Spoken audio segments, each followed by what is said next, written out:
we invite you to find a place and join us for this evening's events. We are excited that you have given of your time tonight, because I know in the midst of our busy schedules, you have come together to participate in a one-of-a-kind event here in Northwest Ohio. This evening is not just about learning or hearing content from people we love and respect, but also about getting to know people, getting to know the people around us.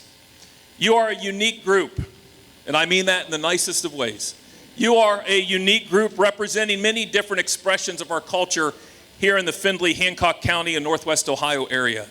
We have teachers and pastors, entrepreneurs, government employees, people in the arts and entertainment, media, medicine, technology, and our social sector. We want this evening to be the beginning of new friendships and to be a forum in which you recognize common passions and purposes.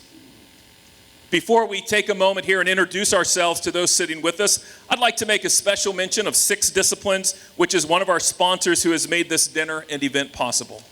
The passion of 6 Disciplines is to build stronger organizations so that they can know where they want to go and engage the people in that organization to get there. And so many of you know those involved with 6 Disciplines, and we just want to say thank you again to them and appreciate the support for this event. So in that spirit of engagement, thank you.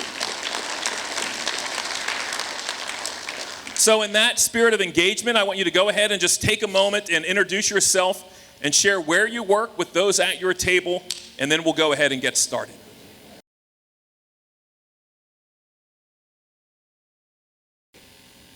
Continue on with the spirit of hospitality. We want to take a moment, and for those of you inspired by Malcolm Gladwell's book, we have a copy tonight that we're going to go ahead and give away. And the easiest way we're going to do that, don't complicate this by having too many birthdays around this date. But the person that has, so let me explain it. The person that has the birthday closest to today, which is October 24th, and we're going to work starting, if there are competing days, if somebody was yesterday, somebody's tomorrow, then it's whoever's tomorrow, all right? It's like closest without going over, that idea. So, does anyone have a birthday within 3 days, either looking forward or looking back?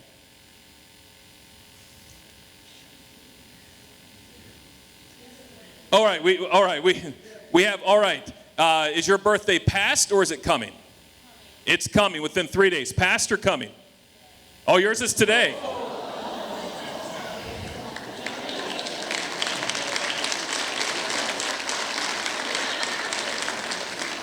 Kim Mills, and you said Earl's is tomorrow? Okay, well, you can fight over it. You can read it to each other. I'm not sure. They both would have won, so thank you for that. So we're going to turn now to our local speakers, and as Gabe said, this is one of the most exciting parts of our evening. And so we're going to turn here our attention to Juan Martinez in a moment. While an inmate at the Marion Correctional Institution, Juan Martinez was extended an invitation to hope, and he now offers hope to others. He graduated from Weinbrenner Theological Seminary's Pastoral Training Institute while at the Marion Correctional Institution, and since the completion of his sentence, he works full-time for Kindway, assisting participants on their journey from incarceration to independence. Let's welcome Juan Martinez to our stage tonight. Q Commons. Are you kidding me? To think that a year and a half ago I was serving my last day in prison, and now I'm here on the stage, almost sharing the stage with Francis Chan. How great is that, right? So I suppose I'm here to tell you that my faith led me to prison. But it was a faith that wasn't rooted in the reality of God. Instead, it was a faith in the idea that God did not exist, or maybe he just didn't like me very much. In Knowledge of the Holy, Tozer posits that what we believe about God is what most influences our behavior, right? Our responses to him. Not only as individuals, but as a society. Because of various difficult times in my childhood and this idea that God was not available to me, I became very self-reliant. I developed this overinflated sense of myself, and because I thought that I was essentially a good person, I believed that I deserved better from God. And you see, I didn't feel that I belonged in my family, and I believe I was being rejected by God, and because I didn't feel connected to anything larger than myself, I became the biggest thing in my life. And knowing my own limitations, that didn't foster much hope. But this flawed perception of God is what would inform every decision moving forward. My self-determination would eventually lead to prison because of my involvement in the illegal drug trade. I would serve 15 years in prison. My fiancée would serve 4. She would then be deported to Mexico for life. And my 2 kids, a 3-year-old and a 6-month-old, would be raised by their extended family. So I arrived in jail. As you can imagine, I was angry. I was a blasphemous agnostic. The situation was desperate. I expected the next decade and a half to be a very violent one, just struggling to survive. But God had other plans for me. Although I sought God and other spiritual paths because I resisted the idea that God was in Christianity, it didn't take long to realize that when I was written off by society as undeserving, only Christians were coming to the jail to invite me to experience a real hope found only in the person of Jesus Christ. But early in my sentence, I was very vulnerable. I was completely powerless. I was completely hopeless. In desperation, I turned to Zen because it was a form of escape. Then I turned to New Age philosophy and like a radical Christian prosperity maybe. And it was simply because I was trying to harness some power, a spiritual power, to alleviate the grief that I was putting my family through. And this would prove to be a waste of time. And when these paths didn't pay off, I almost gave up on the idea of seeking God any further. But these Christians who were coming to the jails were relentless. They were relentless about advancing God's mission in jails and prisons. And because of their perseverance, I made a decision for Jesus Christ.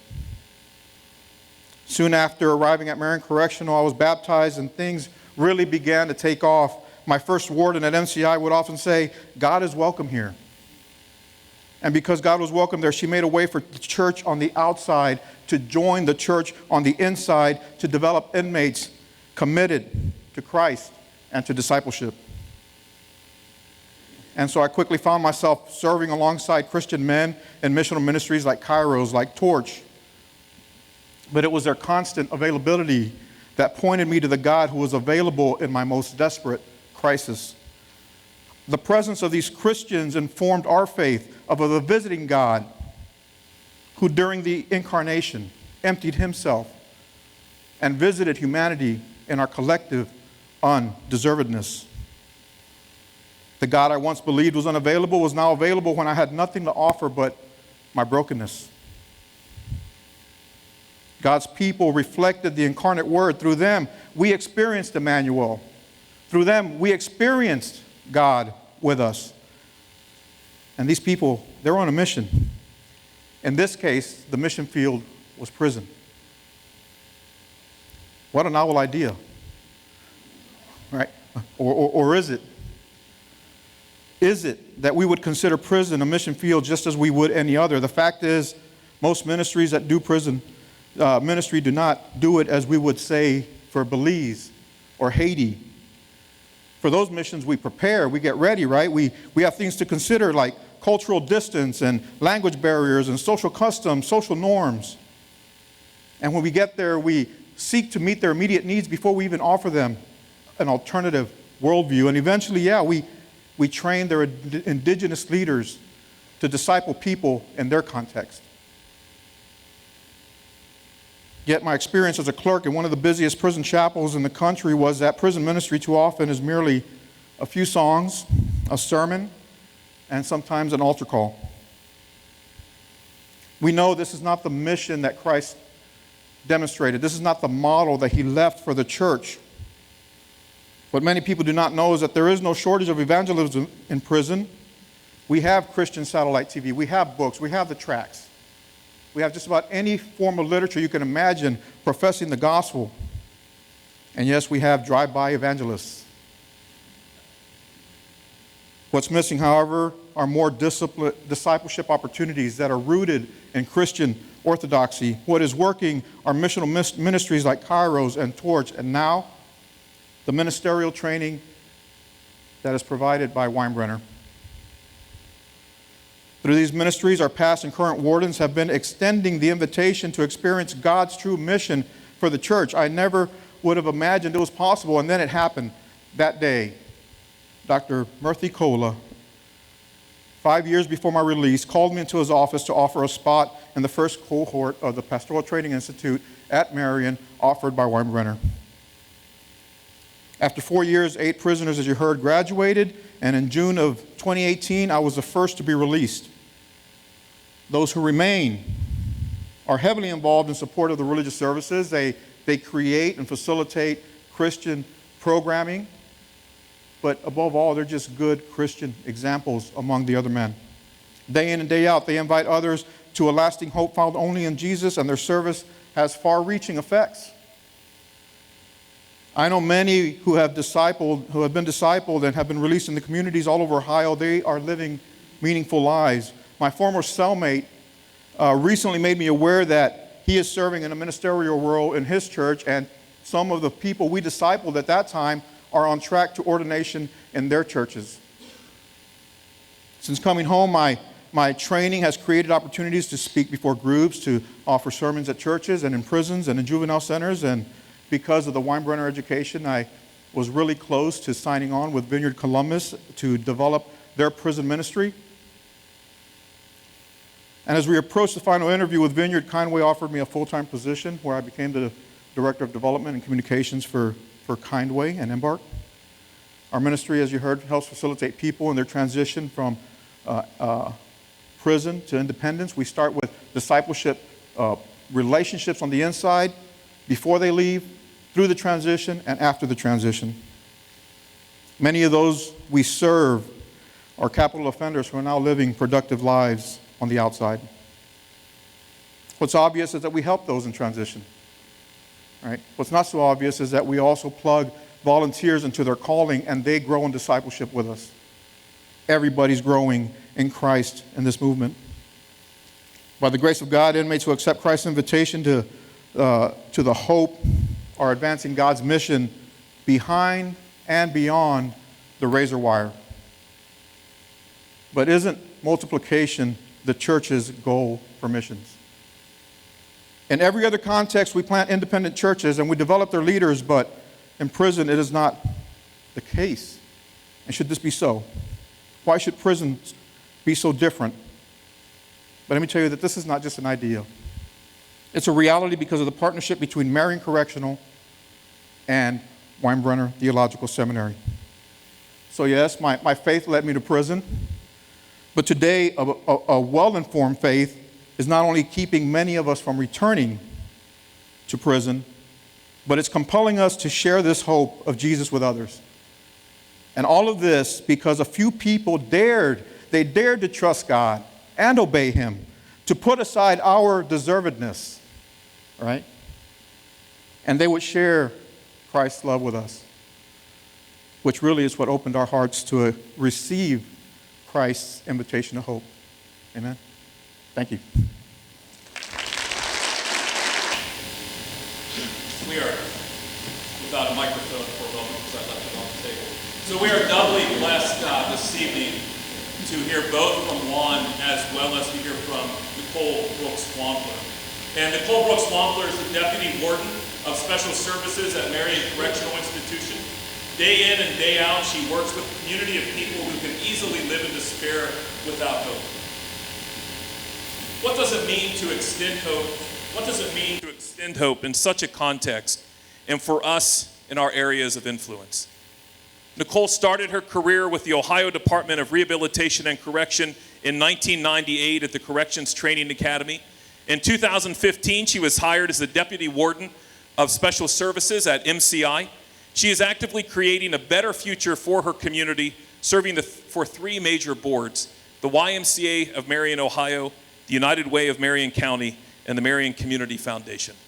Let's welcome Nicole Brooks Wampler to our stage.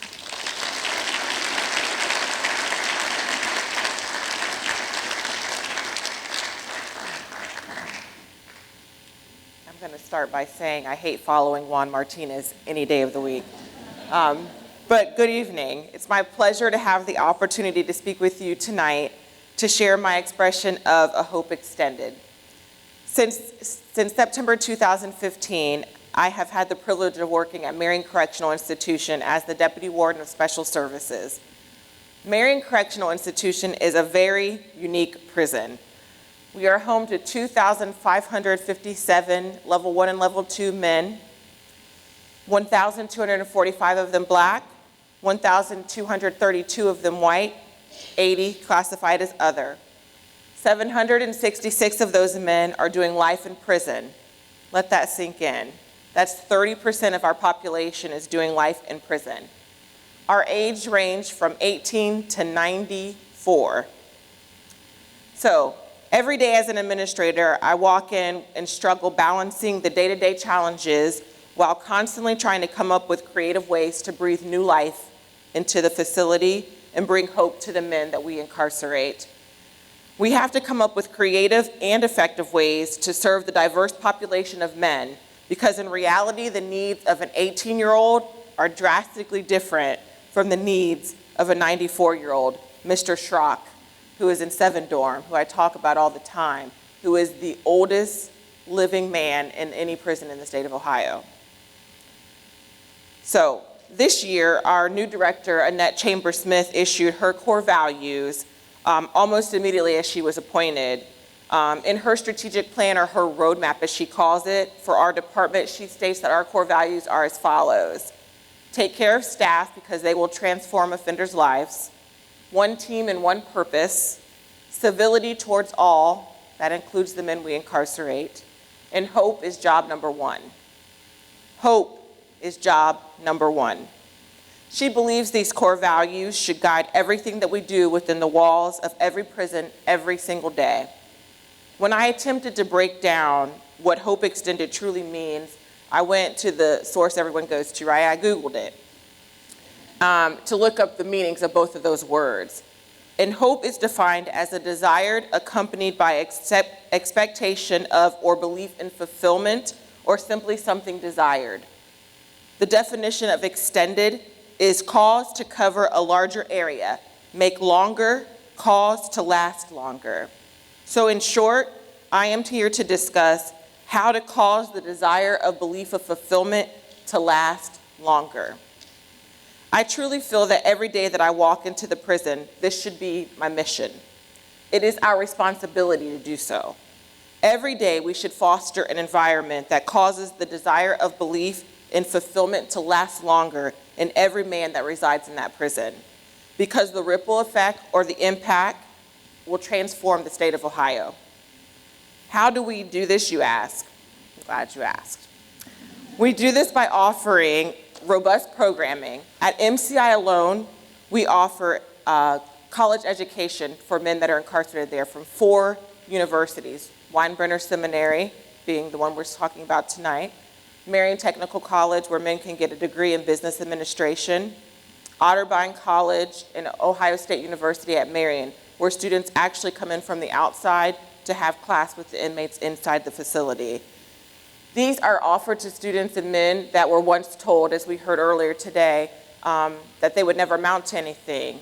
We give them that hope in prison. We offer unit management programming to discuss things about thinking for change, how to change their thinking, and cage your rage to men that never had thought about the way that they think before they walked into the doors of a prison. They never even examined the way that they think, and now they're getting that while incarcerated. We offer barista training, believe it or not, in our Coffee Crafters program, where men learn to run, operate, and own a coffee house within prisons. These are men that probably didn't have jobs before they walked in the door. They're learning how to run a coffee house. We offer family worship days and father and children's days in our prison to men who maybe never had the opportunity before walking into prison to be a father or knew what that meant. We offer art programs to men that never picked up a paintbrush before they were incarcerated. They didn't even know they had the talent until they were locked up.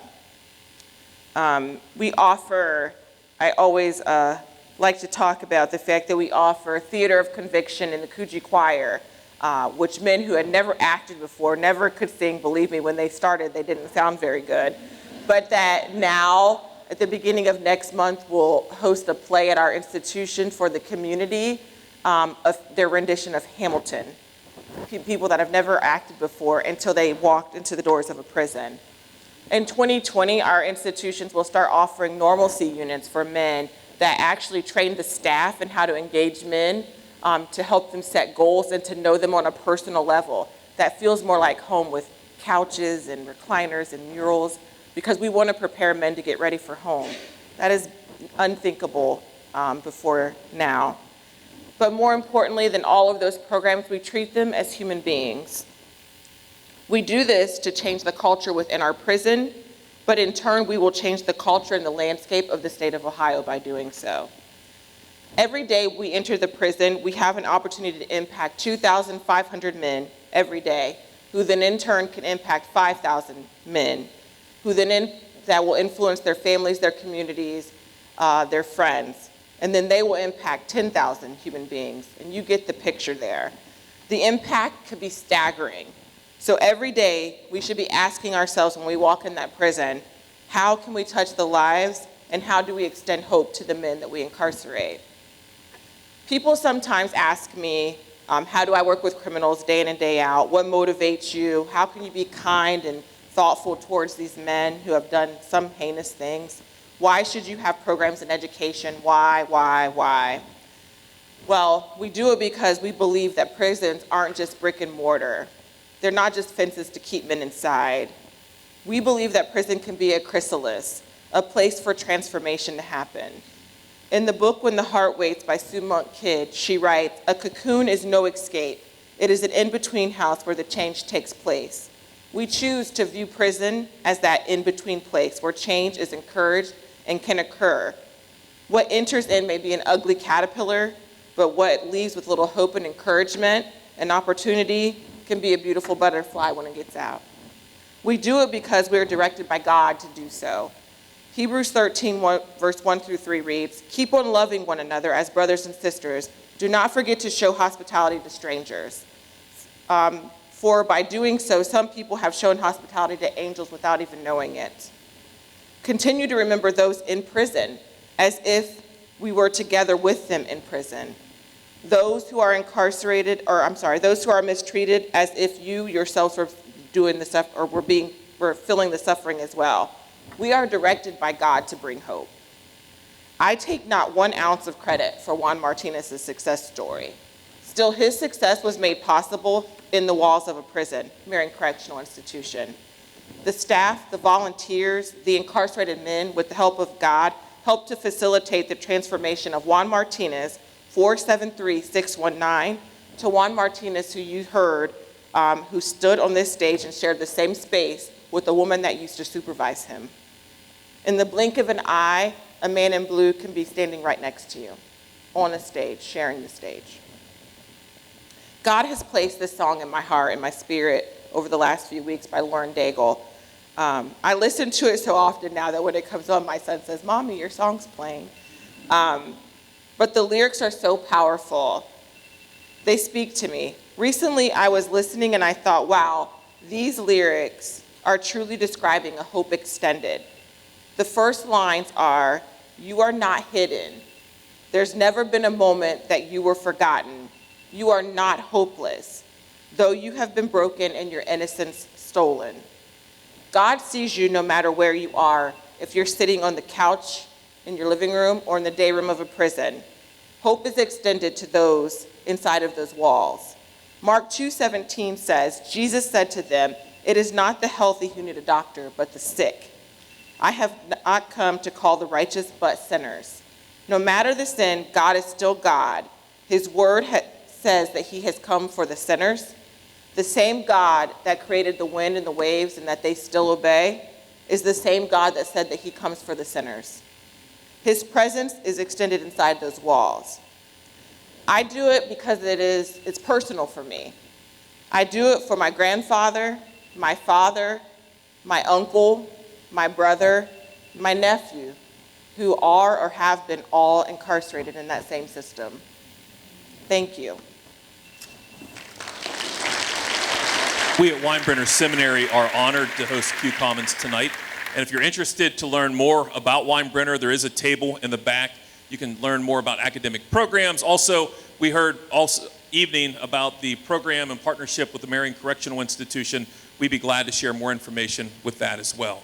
As Gabe said, we're to our final speaker for the evening, and it's an honor also to introduce the Reverend Dr. Jim Sweeney, who is the J. Russell Bucher Professor of New Testament and the Director of the Master of Divinity program here at Weinbrenner. He's a lifelong theologian, he's a learner and a thinker, an ordained Christian minister, a member of 3 professional societies, a frequent contributor for several theological journals, a good friend, and he'll be speaking about limitless hope. Dr. Sweeney, if you would come. Let's welcome him first.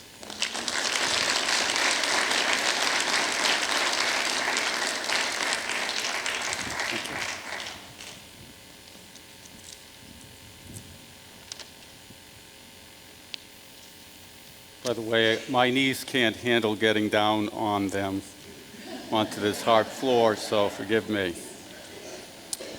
Good evening. It's good to be with you as we discuss some important topics. I've been asked to address the topic of limitless hope. Say that 5 times fast.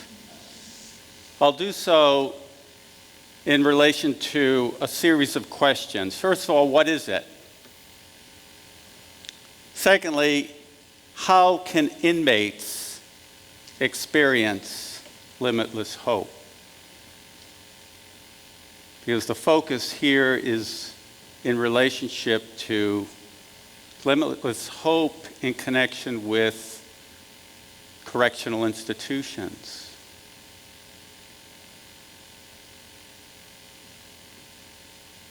Related to that, is it even possible for inmates to experience limitless hope, given their circumstances? And then lastly, why bother educating inmates who are serving life sentences? First off, what is limitless hope? In 1 Corinthians 13, the Apostle Paul notes that there are 3 things that remain beyond the present life we live: faith, hope, and love. Of these 3 virtues, faith and love receive more attention in Christian thinking, preaching, and teaching than hope does. And it's understandable for a couple of reasons. First, in the New Testament, hope is mentioned much less frequently than faith and love. In fact, faith-related words are used 6 times more often than hope-related words in the New Testament. Likewise, love-related words are used almost 4 times more often than hope-related words. That doesn't mean, however, that hope is unimportant. Quite the opposite. Another problem with regard to the subject of hope is that we often, in contemporary discussion, use hope in a way and to touch upon things we don't expect actually to take place. I hope Johnny throws out the trash without my asking him. Sure. I hope Sally brings up her grades this year, even though she won't study. Once again, good luck. In the Christian scriptures, by contrast, hope is grounded in the faithful character of the triune God, who is eternal and infinite, unlimited. God the Father is the source and origin of hope. Jesus Christ is its means of access. And the Holy Spirit is the one who actualizes it in the lives of believers. All for God's glory and for the benefit of human beings who embrace it and appropriate it.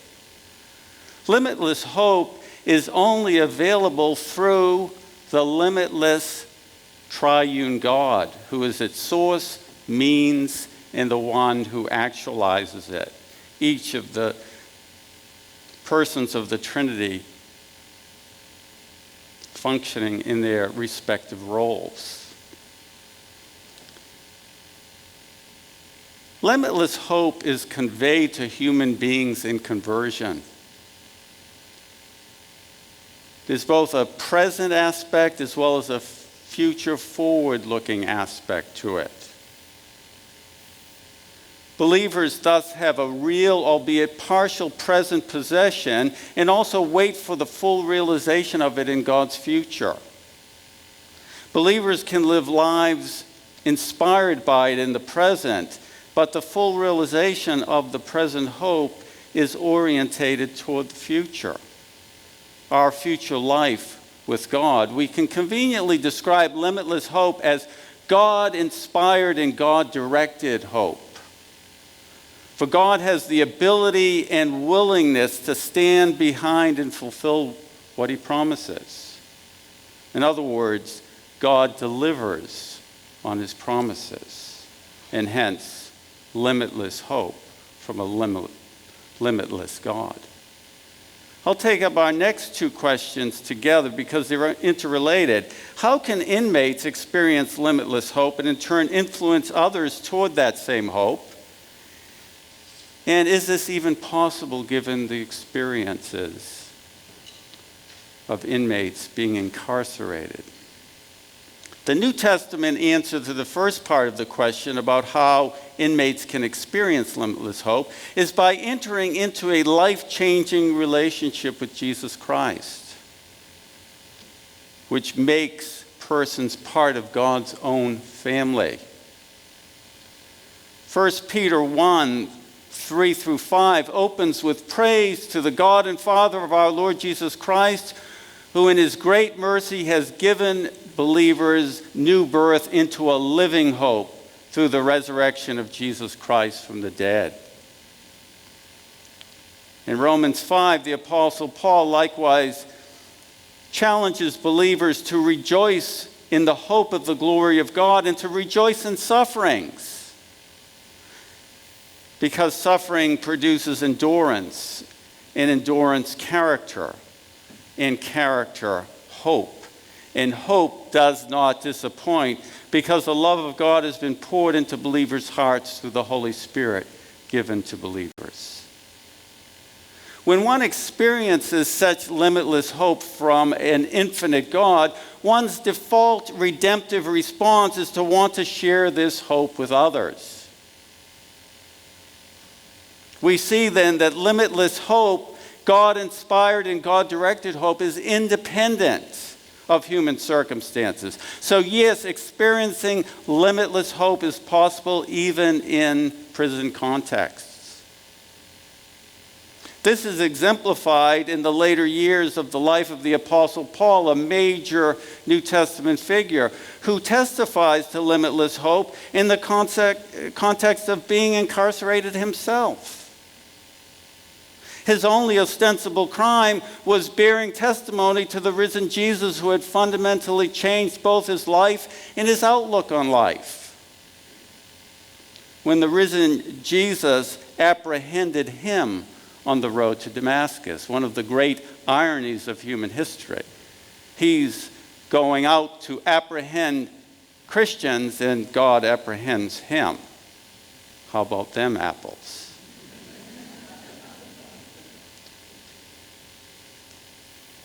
When Paul was incarcerated in the early 60s, he authored a collection of 4 letters that are known as prison or captivity letters.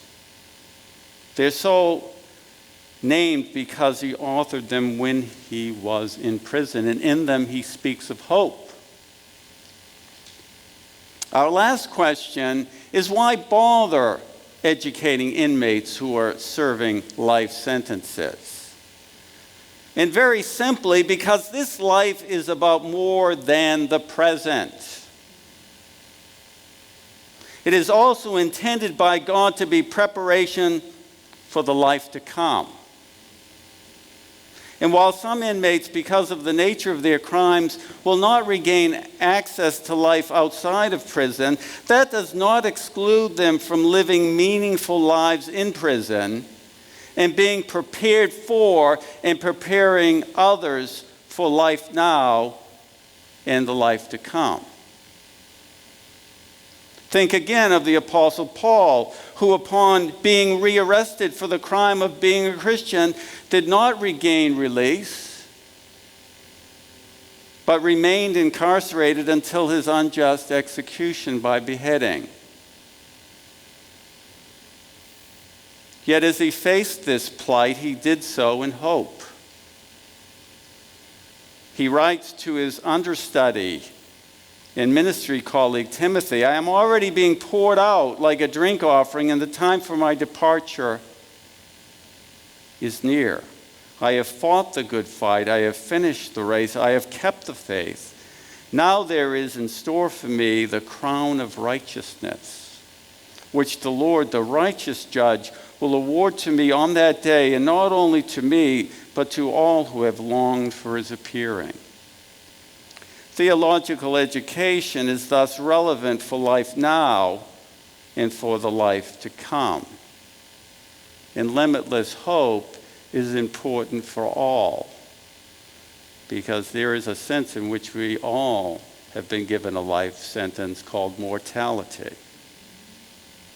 We live it in different contexts, but we will all one day stand before God and give an account. And in that day, I would rather be standing in the righteousness of Christ than in the filthy rags of my own non-righteousness. So for homework, read Romans 15:13. Romans 15:13, your homework. And may God's hope be ever present in your heart and mind.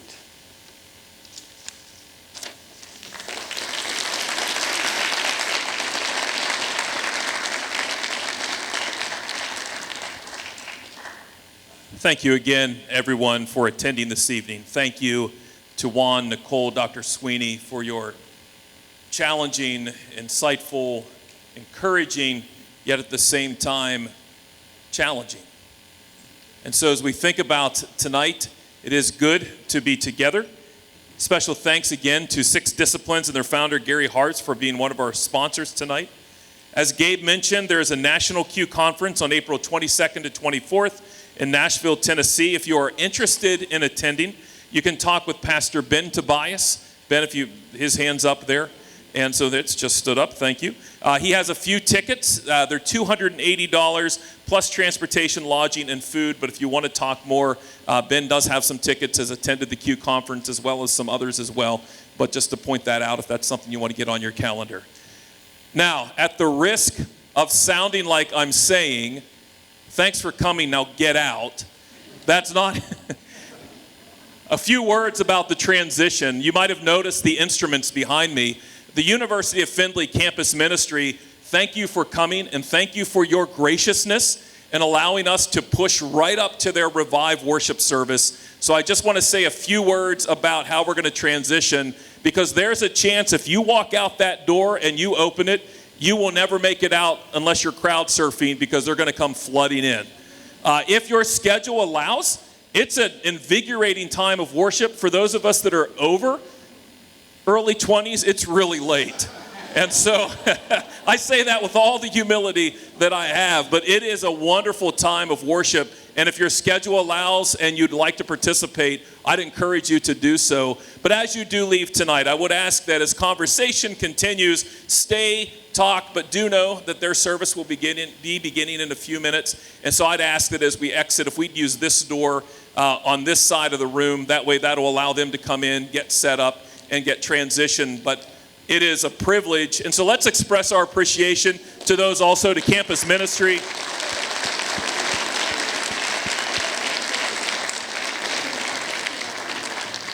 And just so you know, there are some wonderful things happening in the faith world on the University of Findlay campus. And so it's a privilege to be able to partner with them in this manner. Thank you for coming tonight. It is a wonderful evening to be with you. We are dismissed, and let the conversation continue.